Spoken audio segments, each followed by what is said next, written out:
Got good news for all the Penn State fans out there. Some unfortunate news for all the Nittany Lion haters. Kale & Co. ain't going anywhere. They're going to be the odds-on favorites to win back-to-back national titles. Sure, they lose a national champion Nick Lee, maybe another in RBY, but with the heavy half of their lineup returning, they're going to be tough to beat for sure next year.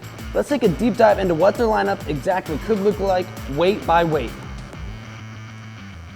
Kicking things off at 125 pounds, I think we see the return of Robbie Howard.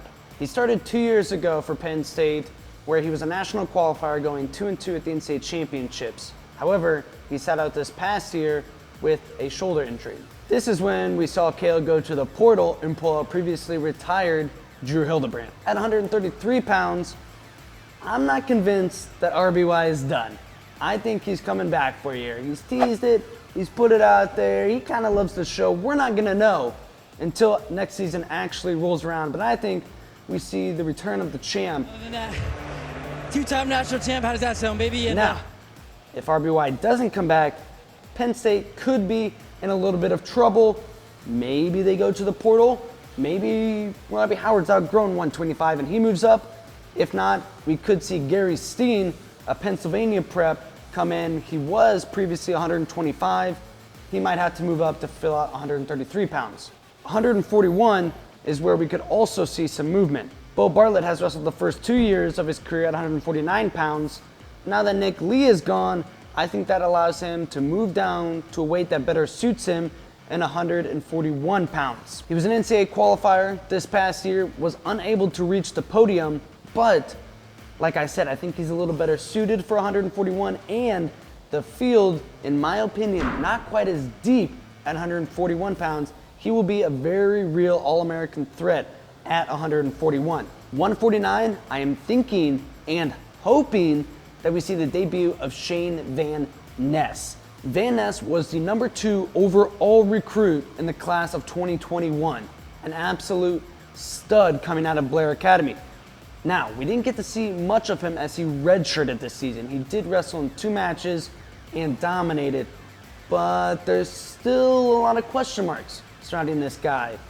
We've seen a lot of guys not live up to their potential in college. Will he live up to the high bar that has been set on him by fans and by Penn State as a whole? Before picking up Brady Berge in the transfer portal this year, Penn State used a combination of Tony Negron, Terrell Bearclaw, and Joe Lee at 157 pounds. All 3 of those guys still have eligibility, so I think we see kind of that same rotation coming in at 157 pounds with one guy eventually winning the spot. They'll also have some guy on the roster named Levi Hayes, who I think will be a 157 pounder.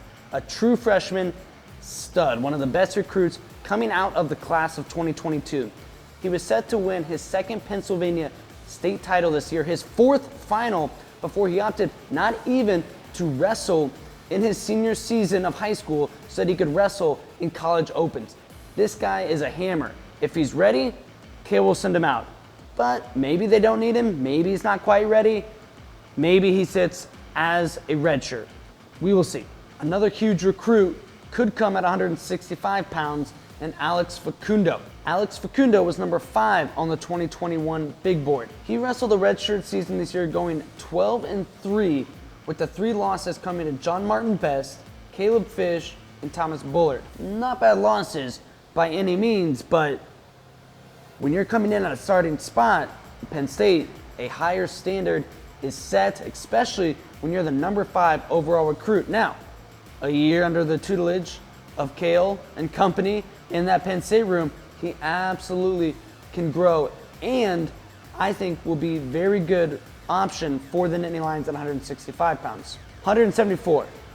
This is where we're getting to the meat and bones of the lineup. This is Carter Staracci, your returning 2-time national champion. This is the closing half of the lineup that I was talking about.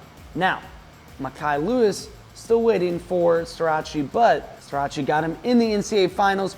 He's going to be your favorite to win 174 again. Same kind of ordeal at 184 pounds. You've got Aaron Brooks, another odds-on favorite guy to win back-to-back national titles. Now, Trent Hidley, Parker Keckheis, and Bernie Truax might have something else to say about it, but preseason, Aaron's going to be your favorite. Max Dean, back-to-back-to-back returning national champs. There's one caveat for Max Dean in the fact that AJ Ferrari returns. Obviously, Max Dean still going to be a huge scorer at the national tournament. He might just not be the favorite with AJ Ferrari coming back. Then the big fella closing it out, Greg Kirkfleet. Kirkfleet showed massive improvements from 2 seasons ago to this past season. It's kind of ridiculous to think that he can sustain that pace of improvement, but even a little bit of improvement, and with the departure of Gable, that kind of leaves heavyweight up for grabs. I'm not saying Kirkfleet is going to be the favorite to win heavyweight, but he is absolutely a title contender heading into next year. So there you have it, 125 to 285. That's the probable Penn State starting lineup, in my opinion. Way too early. It's only April, but I'm already looking ahead. That's not just a good lineup. That's a darn good lineup. That's going to be your preseason favorite to win the national championship lineup, the 2023 Penn State Nittany Lions.